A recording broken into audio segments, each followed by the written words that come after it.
Assalamualaikum warahmatullahi wabarakatuh. Selamat berjumpa mahasiswa-mahasiswi Al-Khazini Buduran Sidoarjo. Pada pertemuan hari ini kita memasuki mata kuliah profesi keguruan, bab konsep profesionalisme guru. Guru yang profesional adalah guru yang mampu mentransformasikan ilmu pengetahuan kepada anak didik dengan baik, sehingga target dari pendidikan tersebut bisa dicapai. Konsep guru profesional. Profesi seorang guru adalah jabatan profesional yang memiliki tugas pokok dalam proses pembelajaran. Uraian tugas pokok tersebut mencakup keseluruhan unsur proses pendidikan dan peserta didik. Tugas pokok itu hanya dapat dilaksanakan secara profesional bila persyaratan profesional yang ditetapkan terpenuhi. Tugas guru sebagai profesi. Yang pertama yaitu membantu peserta didik untuk mengembangkan seluruh potensinya sehingga tumbuh dan berkembang dengan total dan sempurna. Yang kedua, membantu anak belajar sehingga kemampuan intelektualnya tumbuh dengan menguasai berbagai ilmu pengetahuan, keterampilan, pengalaman. Yang ketiga yaitu menyampaikan berbagai ilmu pengetahuan kepada peserta didik dengan menggunakan pendekatan dan metodologi yang penuh dengan kreativitas sehingga peserta didik tumbuh dan berkembang. Yang keempat yaitu menanamkan berbagai nilai-nilai dalam diri peserta didik sehingga melekat dan tumbuh menjadi satu dengan perilaku peserta didik setiap hari. Yang kelima, membangun watak dan kepribadian peserta didik menjadi orang yang memiliki watak dan kepribadian tertentu yang diperlukan oleh masyarakat luas. Yang keenam, mengajar peserta didik bagaimana berhubungan dengan orang lain. Yang ketujuh, mengembangkan peserta didik menjadi orang yang berakhlak mulia. Jadi, tugasnya seorang guru sebagai profesi meliputi mendidik, mengajar, dan melatih. Mendidik berarti meneruskan dan mengembangkan nilai-nilai hidup dan kehidupan. Mengajar berarti meneruskan dan mengembangkan ilmu pengetahuan dan teknologi. Ciri guru sebagai profesi. Guru disebut sebagai profesi karena telah melekat ciri dan syaratnya, yaitu guru adalah jabatan yang melibatkan intelektual. Guru adalah jabatan yang menggeluti suatu batang tubuh ilmu yang khusus. Jabatan yang memerlukan persiapan profesional yang lama. Buka kurung, bandingkan dengan pekerjaan yang memerlukan latihan umum belaka. Tutup kurung. Guru adalah jabatan yang memerlukan latihan dalam jabatan yang berkesinambungan. Guru adalah jabatan yang menjanjikan karir hidup dan keanggotaan yang permanen. Ketika seorang guru sudah menjadi guru, ada hal yang harus dijadikan pembeda, yaitu karakteristik dengan profesi lain. Seorang guru, ia harus taat pada peraturan perundang-undangan yang berlaku. Guru mampu memelihara dan meningkatkan organisasi profesi seperti PGRI, acara PGM atau PGMI. Guru mampu memelihara hubungan dengan teman sejawat. Guru juga mampu membimbing peserta didik tanpa diskriminatif. Guru mampu menciptakan suasana yang baik di tempat kerjanya dan taat, loyal terhadap pemimpin beserta cinta terhadap pekerjaannya.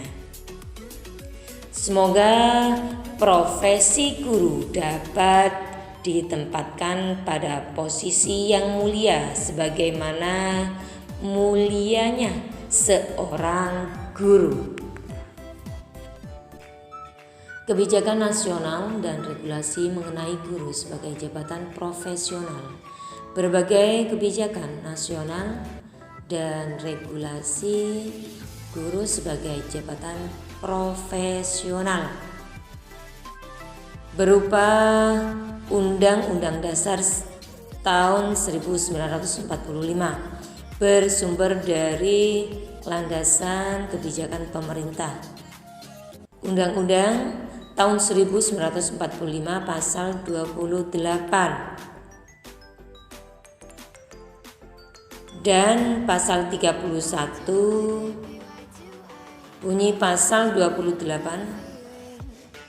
setiap orang berhak mengembangkan diri melalui pemenuhan kebutuhan dasarnya, berhak mendapatkan pendidikan dan memperoleh manfaat dari ilmu pengetahuan dan teknologi, seni dan budaya demi meningkatkan kualitas hidupnya dan demi kesejahteraan umat manusia.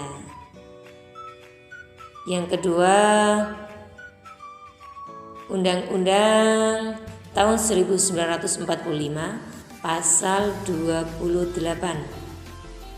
Setiap orang bebas memeluk agama dan beribadah menurut agamanya, memilih pendidikan dan pengajaran, memilih pekerjaan, memilih kewarganegaraan, memilih tempat tinggal dan wilayah negara, dan meninggalkannya serta berhak kembali. Yang B berupa undang-undang peraturan pemerintah pengganti undang-undang.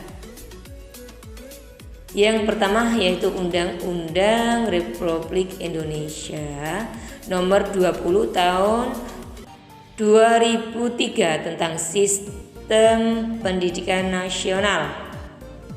Kedua, Undang-Undang Republik Indonesia Nomor 14 Tahun 2005 tentang Guru dan Dosen. Dan yang ketiga yaitu Undang-Undang Republik Indonesia Nomor 9 Tahun 2009 tentang Badan Hukum Pendidikan. Yang C berupa PP atau Peraturan Pemerintah. Yang pertama yaitu Peraturan Pemerintah Republik Indonesia Nomor 19 Tahun 2005 tentang Standar Nasional Pendidikan. Kedua, Peraturan Pemerintah Republik Indonesia Nomor 48 Tahun 2005 tentang pengangkatan tenaga honorer menjadi calon pegawai negeri sipil. Yang ketiga, Peraturan Pemerintah Republik Indonesia Nomor 74 Tahun 2008 tentang guru. Yang D berupa Perpres atau Peraturan Presiden.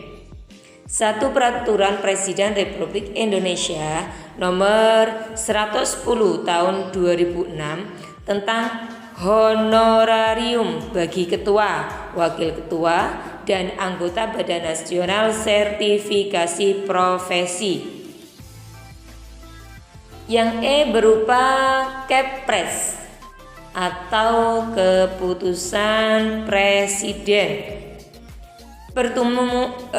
Yang pertama yaitu keputusan Presiden Republik Indonesia nomor 87 tahun 1999 tentang rumpun jabatan fungsional pegawai negeri sipil.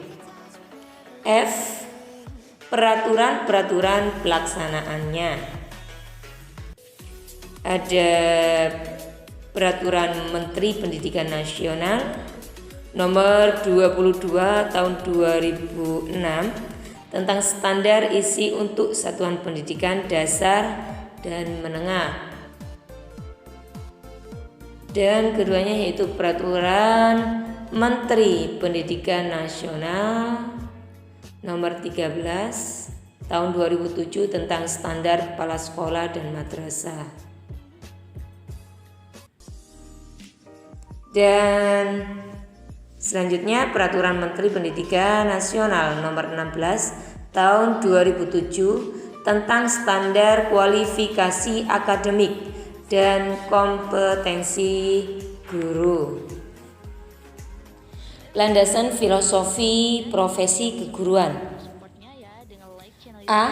Pancasila pasal 2 Undang-Undang nomor 2 tahun 1989 menetapkan bahwa pendidikan nasional berdasarkan Pancasila dan Undang-Undang Dasar tahun 1945.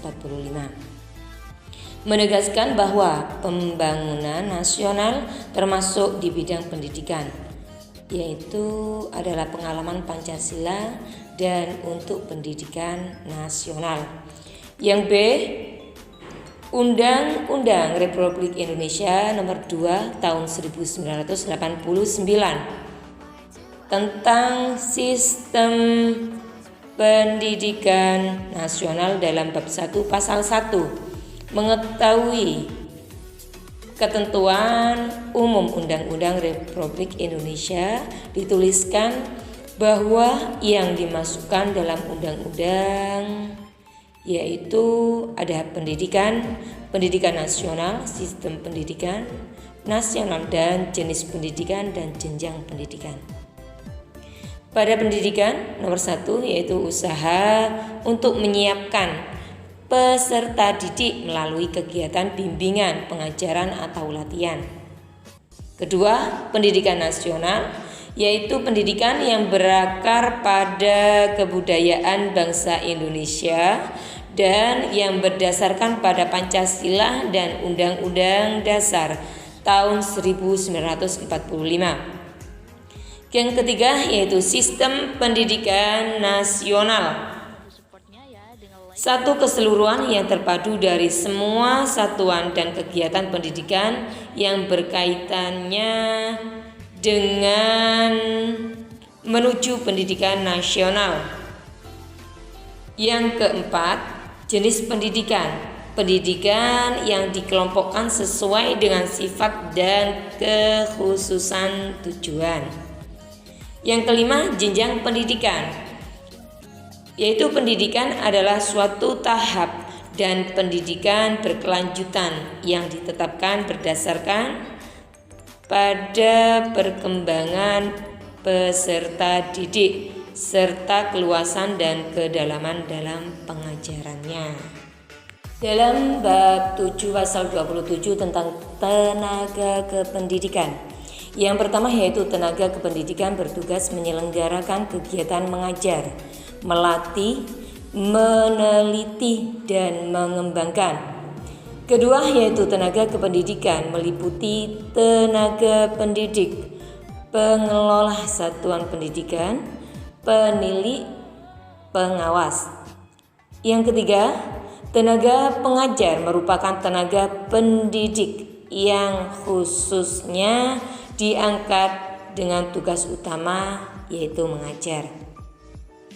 Jadi kesimpulannya, profesionalisme pada guru PAI Pendidikan Agama Islam adalah sifatnya yang profesional, artinya mempunyai kemampuan mengajar yang berkualitas tinggi sesuai dengan bidangnya yang dimiliki oleh guru pendidikan agama Islam. Sampai di sini pembelajaran mata kuliah profesi keguruan. Kita berjumpa minggu depan pada mata